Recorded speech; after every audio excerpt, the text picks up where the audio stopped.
കൃഷി മൃഗസംരക്ഷണ മേഖലകളിൽ ഹൈടെക് കൃഷിരീതികൾ പ്രചാരത്തിലായിക്കൊണ്ടിരിക്കുന്ന ഒരു കാലഘട്ടമാണിത്. നിയന്ത്രിത ചുറ്റുപാടുകളിൽ നമുക്ക് ആവശ്യമുള്ള രീതിയിൽ വിളകളെയും പക്ഷിമൃഗാദികളെയും വളർത്തുകയും ആവശ്യമുള്ള സമയത്ത് വിളവെടുപ്പിന് തയ്യാറാക്കുകയും ചെയ്യുക എന്നതാണ് ഹൈടെക് കൃഷിരീതിയുടെ അടിസ്ഥാനം. ബ്രോയിലർ കോഴികളും ഡിസൈനർ മുട്ടകളും കാലാവസ്ഥാ നിയന്ത്രിത ഹരിതഗൃഹങ്ങളിൽ വളർത്തുന്ന പച്ചക്കറികളും ഉദാഹരണങ്ങളാണ്. ഇത്തരത്തിൽ മത്സ്യകൃഷിയിലെ ഹൈടെക് രീതിയാണ് കൂടു മത്സ്യകൃഷി. കുറഞ്ഞ സ്ഥലത്ത് കൂടുതൽ മത്സ്യങ്ങളെ വളർത്താം എന്നതും ആവശ്യാനുസരണം തീറ്റ ക്രമപ്പെടുത്തി വളർച്ച നിയന്ത്രിക്കാം എന്നതും ആവശ്യാനുസൃതമായി വളരെ എളുപ്പത്തിൽ വിളവെടുക്കാം എന്നതും ഈ കൃഷിരീതിയുടെ ഗുണങ്ങളാണ്. വിപണി വ്യതിയാനങ്ങൾക്കനുസൃതമായി ആവശ്യമുള്ള സമയത്ത് വിളവെടുക്കുക വഴി കൂടുതൽ ലാഭമുണ്ടാക്കാം എന്നതാണ് ഈ കൃഷിരീതിയുടെ പ്രധാന നേട്ടം. ഇന്ത്യയിൽ കൂടു മത്സ്യകൃഷി പ്രചാരത്തിൽ വന്നു തുടങ്ങിയത് 2000 ആണ്ടിൻ്റെ ആദ്യ പകുതിയിലാണ്. ഈ രീതിയുടെ തുടക്കം പരീക്ഷണാടിസ്ഥാനത്തിൽ ചെറിയ തോതിൽ രാജ്യത്തിൻ്റെ പല പ്രദേശങ്ങളിലായിരുന്നു. എന്നാൽ അടുത്ത കാലഘട്ടത്തിൽ കൊച്ചിയിലെ കേന്ദ്ര സമുദ്ര മത്സ്യ ഗവേഷണ സ്ഥാപനം, പോണ്ടിച്ചേരിയിലെ Rajiv Gandhi centre for aquaculture, Thrissur ജില്ലയിലെ കോട്ടപ്പുറം ഇൻ്റഗ്രേറ്റഡ് ഡെവലപ്മെൻറ്റ് സൊസൈറ്റി, കുമരകത്തുള്ള റീജിയണൽ അഗ്രികൾച്ചറൽ റിസർച്ച് സ്റ്റേഷൻ എന്നീ സ്ഥാപനങ്ങൾ വിവിധ രീതിയിലുള്ള കൂടു മത്സ്യകൃഷി രീതികൾ വികസിപ്പിച്ചതിൻ്റെ അടിസ്ഥാനത്തിൽ കേരള ഗവൺമെൻറ് തന്നെ മുൻകൈയെടുത്ത് മത്സ്യകൃഷി പദ്ധതിയുടെ ഭാഗമായി കൂടു മത്സ്യകൃഷി പ്രോത്സാഹിപ്പിച്ചുകൊണ്ടിരിക്കുകയാണ്. നിയന്ത്രിത ചുറ്റുപാടിൽ മത്സ്യക്കുഞ്ഞുങ്ങളെ നിക്ഷേപിച്ച് പുറം തീറ്റ നൽകി മത്സ്യം വളർത്തുന്ന രീതിയാണ് കൂടു മത്സ്യകൃഷി. തുറസായ ജലസ്രോതസ്സുകൾ, പൊതുജലാശയങ്ങൾ, ആഴം കൂടിയ ജലാശയങ്ങൾ തുടങ്ങിയവയിൽ കൃഷി ചെയ്യാനാണ് ഈ മത്സ്യകൃഷി കൂടുതലായിട്ടും ഉപയോഗിക്കുന്നത്. ഈ മത്സ്യകൃഷിയുടെ ഏറ്റവും വലിയ പ്രത്യേകത എന്ന് പറഞ്ഞാൽ നമ്മൾ ആവശ്യാനുസരണം വിളവെടുക്കാവുന്നതാണ്. അതുകൊണ്ട് തന്നെ ഇതിന് കൂടുതൽ കൂലിച്ചെലവ് വളരെ പരിമിതമായിരിക്കും. മത്സ്യങ്ങൾ വളർത്തുന്നതിനായിട്ട് പല രീതിയിലുള്ള മത്സ്യങ്ങളെ തിരഞ്ഞെടുക്കാം. ഓരോ കാലാവസ്ഥയ്ക്കും അനുയോജ്യമായ മത്സ്യങ്ങളാണ് തിരഞ്ഞെടുക്കേണ്ടത്. ശുദ്ധജലാശയങ്ങളിലും ഓരോ ജലാശയങ്ങളിലും സമുദ്ര ജലാശയങ്ങളിലുമാണ് പ്രധാനമായിട്ടും കൂടു മത്സ്യകൃഷി ചെയ്യുന്നത്. പൊതുജലാശയങ്ങളായ പുഴകൾ, ഡാമുകൾ, കായലുകൾ, കുളങ്ങൾ എന്നീ ജലസ്രോതസ്സുകളിൽ മത്സ്യകൃഷി നടപ്പിലാക്കേണ്ടതായി വരുമ്പോഴും അമിതമായ ആഴം മത്സ്യങ്ങളെ വിളവെടുക്കുന്നതിന് തടസ്സമാക്കുന്ന സാഹചര്യങ്ങളിലും മത്സ്യങ്ങളെ വളർച്ചയുടെ തോതനുസരിച്ച് തരംതിരിച്ച് വളർത്തേണ്ടതായി വരുമ്പോഴും കൂടു മത്സ്യകൃഷി രീതി വളരെ ഫലവത്താണ്. ഇതിനു പുറമെ വിളവെടുപ്പ് സമയത്തുണ്ടാകുന്ന പരിക്കുകൾ കാരണം മൂല്യം കുത്തനെ കുറയുന്ന മത്സ്യങ്ങളെ കൃഷി ചെയ്യേണ്ടി വരുമ്പോഴും പുതിയ തരം മത്സ്യങ്ങളെ പരീക്ഷണാടിസ്ഥാനത്തിൽ കൃഷി ചെയ്യേണ്ടി വരുന്ന സാഹചര്യത്തിലും കൂടു മത്സ്യകൃഷി പ്രയോജനം ചെയ്യും. ഒഴുകുന്ന ജലാശയങ്ങളിലും സമുദ്രത്തിലും ഡാമുകളിലും ചെറിയ കുളങ്ങൾ, പാറമടകൾ, ചെമ്മീൻ കെട്ടുകൾ എന്നിവയിലും കൂടു മത്സ്യകൃഷി ഫലവത്തായി നടത്താവുന്നതാണ്. ഓരോ സാഹചര്യങ്ങളിലും പ്രത്യേകം ഡിസൈൻ ചെയ്ത കൂടുകളാണ് ഉപയോഗിക്കുന്നത്. മറ്റു കൂടു മത്സ്യകൃഷി രീതിയിൽ നിന്നും വ്യത്യസ്തമായി ഈ രീതിയിൽ കൃഷി ചെയ്യാൻ ഉതകുന്ന കൂടുകളുടെ നിർമ്മാണ ചെലവ് താരതമ്യേന കുറവുമായിരിക്കും. ഇത്തരത്തിലുള്ള കൂടുകൾ സ്ഥാപിക്കാൻ ഉദ്ദേശിക്കുന്ന സ്ഥലത്തിന് കുറഞ്ഞത് 2 മീറ്ററെങ്കിലും ആഴമുണ്ടായിരിക്കേണ്ടതാണ്. കുടിക്കുന്നതിനും മറ്റ് ദൈനംദിന ഗാർഹിക ആവശ്യങ്ങൾക്കും ഉപയോഗിക്കുന്ന ജലസ്രോതസ്സുകൾ ഒഴിവാക്കുന്നതാണ് ഉത്തമം. കുളങ്ങൾ തിരഞ്ഞെടുക്കുകയാണെങ്കിൽ അവയ്ക്ക് വേണ്ടത്ര നീരുറവ ഉണ്ട് എന്ന് ഉറപ്പുവരുത്തണം. ഒരു മത്സ്യക്കൂടിന് പ്രധാനമായും 4 ഭാഗങ്ങളാണ് ഉള്ളത്. മത്സ്യങ്ങളെ നിക്ഷേപിക്കുന്നതിനുള്ള വലകൾ കൊണ്ടുണ്ടാക്കിയ കവചം, വലകൾ ജലാശയങ്ങളിൽ ശരിയായ രീതിയിൽ പൊങ്ങിക്കിടക്കുന്നതിനുള്ള പൊങ്ങുകൾ, വലകൾ ജലത്തിൽ യോജ്യമായ രീതിയിൽ വിന്യസിച്ച് കിടക്കുന്നതിനുള്ള സംവിധാനം, കൂടുകളുടെ സംരക്ഷണത്തിനായി നിർമ്മിക്കുന്ന മേൽക്കവചം. ഒരു മത്സ്യക്കൂടിന് പ്രധാനമായിട്ട് 4 ഭാഗങ്ങളാണുള്ളത്. ആദ്യം അതിൻ്റെ മത്സ്യങ്ങളെ നിക്ഷേപിക്കുന്ന വലകൾ, രണ്ടാമതായി മത്സ്യങ്ങളെ ഈ വലകൾ ശരിയായ രീതിയിൽ വിന്യസിക്കുന്നതിനുള്ള PVC ഫ്ലോട്ടുകൾ, മൂന്നാമതായിട്ട് മത്സ്യം ചാടി രക്ഷപ്പെടാതിരിക്കാനുള്ള മൂടി വലകൾ ശരിയായ രീതിയിൽ വിന്യസിച്ച് കിടക്കുന്നതിനുള്ള സിങ്കറുകൾ, ഈ 4 ഭാഗങ്ങൾ അടങ്ങിയതാണ് ഒരു മത്സ്യക്കൂട്. ഈ മത്സ്യക്കൂടിനുള്ള ഈ വല നിർമ്മിച്ചിരിക്കുന്നത് ഹൈ ഡെൻസിറ്റി പോളിയെത്തിലീൻ എന്ന മെറ്റീരിയൽ ഉപയോഗിച്ചാണ്. മത്സ്യക്കുഞ്ഞുങ്ങൾ ആദ്യം നിക്ഷേപിക്കുമ്പോൾ ഈ കണ്ണി വലുപ്പം കുറഞ്ഞ വലകളിൽ വേണം മത്സ്യക്കുഞ്ഞുങ്ങളെ നിക്ഷേപിക്കേണ്ടത്. അതായത് വിപണിയിൽ ലഭ്യമായത് 12 mm ആണ് ഏറ്റവും ചെറിയ ഏറ്റവും കണ്ണി വലുപ്പം കുറഞ്ഞ വലകൾ വിപണിയിൽ ലഭ്യമായത്. അപ്പോൾ 12 mm സൈസുള്ള വലകളിൽ നിക്ഷേപിക്കുമ്പോൾ മത്സ്യക്കുഞ്ഞിന് ചുരുങ്ങിയത് 6 സെൻറ്റിമീറ്ററെങ്കിലും നീളം വേണ്ടതാണ്. അല്ല, മത്സ്യക്കുഞ്ഞുങ്ങളുടെ വലിപ്പം തീരെ കുറഞ്ഞാൽ ഈ വലകൾക്കിടയിലൂടെ രക്ഷപ്പെടാനുള്ള സാധ്യതയുണ്ട്. ആയതിനാൽ മത്സ്യക്കുഞ്ഞുങ്ങൾക്ക് മിനിമം 6 സെൻറ്റിമീറ്ററെങ്കിലും നീളം വേണം. വലകൾ ഏറ്റവും ചെറുത് എന്ന രീതിയിൽ ഉപയോഗിക്കുമ്പോൾ 12 mm സൈസുള്ള ഹൈ ഡെൻസിറ്റി പോളിയെത്തിലീൻ മെറ്റീരിയൽ ഉപയോഗിച്ചുള്ള വലകളാണ് ഉപയോഗിക്കേണ്ടത്. കൂട് മത്സ്യകൃഷിയിൽ ഏറ്റവും പ്രാധാന്യമർഹിക്കുന്ന ഒന്നാണ് അനുയോജ്യമായ കണ്ണിവലിപ്പമുള്ളതും ഗുണനിലവാരമുള്ളതുമായ വലകൾ തിരഞ്ഞെടുക്കുക എന്നത്. ഒഴുകുന്ന ജലാശയങ്ങളിലെ കൂടുകളുമായുള്ള അടിസ്ഥാനപരമായ വ്യത്യാസം ഈ കൂടുകൾക്ക് ഒരു പാളി വലകൾ മാത്രമേ ഉപയോഗിക്കൂ എന്നുള്ളതാണ്. എന്നാൽ ഒഴുകുന്ന ജലാശയങ്ങളിലെ കൂടുകൾക്ക് പ്രത്യേക അകംപുറം എന്ന രീതിയിൽ 2 തരത്തിൽ വലത്തട്ടുകൾ ഉണ്ടായിരിക്കും. കൂടുകളുടെ നിർമ്മാണത്തിന് അനുയോജ്യം HDPE കൊണ്ട് നിർമ്മിക്കുന്ന വലകളാണ്. കൂടുകളിൽ നിക്ഷേപിക്കാൻ ഉദ്ദേശിക്കുന്ന മത്സ്യത്തിൻ്റെ വലിപ്പത്തിന് ആനുപാതികമായിട്ട് വേണം വലകളുടെ കണ്ണി വലിപ്പം നിശ്ചയിക്കേണ്ടത്.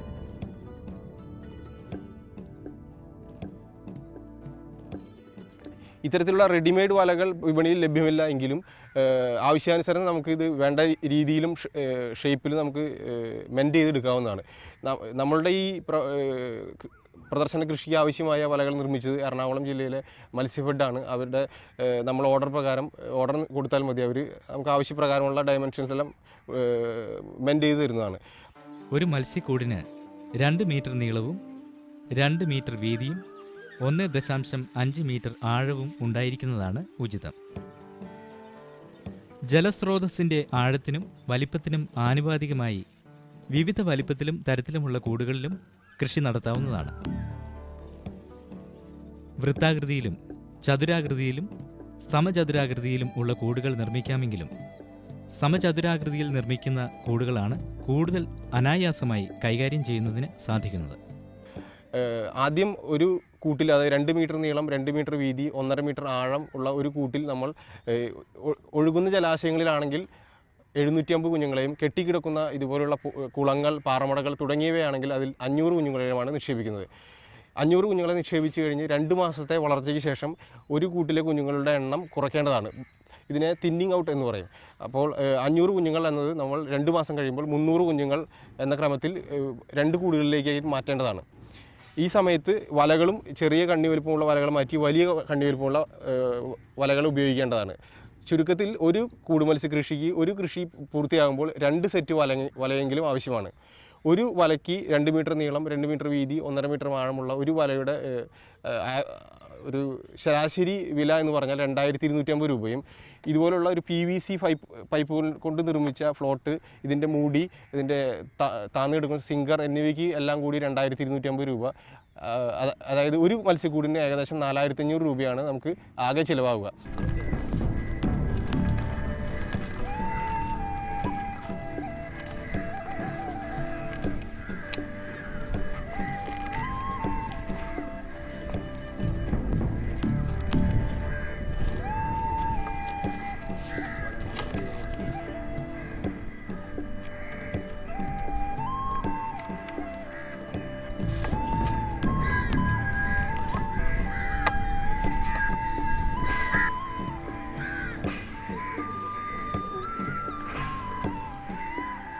വലകൾ ജലാശയങ്ങളിൽ പൊങ്ങിക്കിടക്കുന്നതിനായി പലതരത്തിലുള്ള പൊങ്ങുകൾ നിലവിലുണ്ടെങ്കിലും PVC പൈപ്പുകൾ ഉപയോഗിച്ച് നിർമ്മിക്കുന്നതാണ് ചിലവ് കുറഞ്ഞതും കൂടുതൽ കാലം നിലനിൽക്കുന്നതും. ഇതിനായി 90 mm PVC പൈപ്പുകൾ 2 മീറ്റർ നീളത്തിൽ കഷണങ്ങളാക്കി സമചതുരാകൃതിയിൽ ഒട്ടിച്ചെടുക്കേണ്ടതാണ്.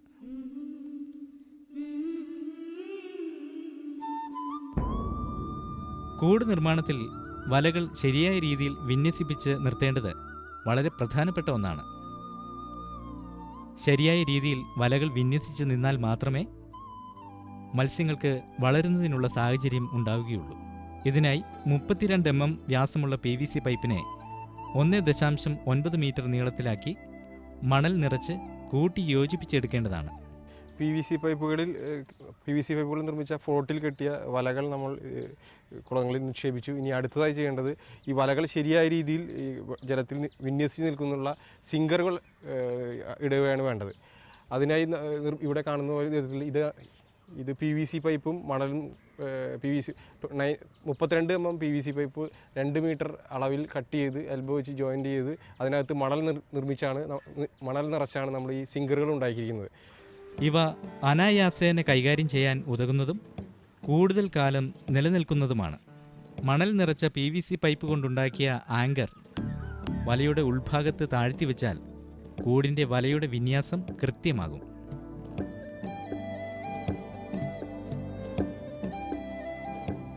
ഓക്സിജൻ നിറച്ച പോളിത്തീൻ ബാഗുകളാണ് മത്സ്യക്കുഞ്ഞുങ്ങളെ സാധാരണയായി ഒരു സ്ഥലത്ത് നിന്ന് മറ്റൊരു സ്ഥലത്തേക്ക് കൊണ്ടുപോകുന്നത്. ഇത്തരത്തിൽ ഓക്സിജൻ നിറച്ച പോളിത്തീൻ ബാഗുകൾ ആദ്യമായി വെള്ളത്തിൽ കുറച്ച് സമയം മുക്കി വയ്ക്കേണ്ടതാണ്. ഇത് ജലത്തിലെ ചൂടും ഈ മത്സ്യക്കുഞ്ഞുങ്ങളടങ്ങിയ ബാഗിലെ ചൂടും തുല്യമാകുന്നതിന് വേണ്ടിയാണ് ഇത് ചെയ്യുന്നത്. ഇതൊരു 20 മിനിറ്റ് വരെ തുടരേണ്ടതാണ്.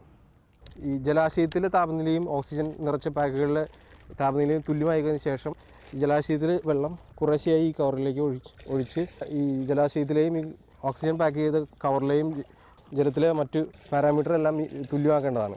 ഇതിനുശേഷം മത്സ്യക്കുഞ്ഞുങ്ങളെ സാവധാനം കൂടുകളിലേക്ക് തുറന്ന് നിക്ഷേപിക്കാവുന്നതാണ്. മത്സ്യങ്ങൾ കൂടിനുള്ളിൽ നിന്നും ചാടി പുറത്തേക്ക് വരാതിരിക്കുന്നതിന് ശരിയായ രീതിയിൽ നിർമ്മിക്കുന്ന ഒരു മൂടി വല ആവശ്യമാണ്. ഇത് പുറമേ നിന്നുള്ള പക്ഷികളുടെ ആക്രമണങ്ങളിൽ നിന്നും മത്സ്യക്കുഞ്ഞുങ്ങളെ സംരക്ഷിക്കുകയും ചെയ്യും. ഇത് 40 mm വ്യാസമുള്ള PVC പൈപ്പിൽ HDPE വലകൾ കെട്ടി നിർമ്മിക്കാവുന്നതാണ്.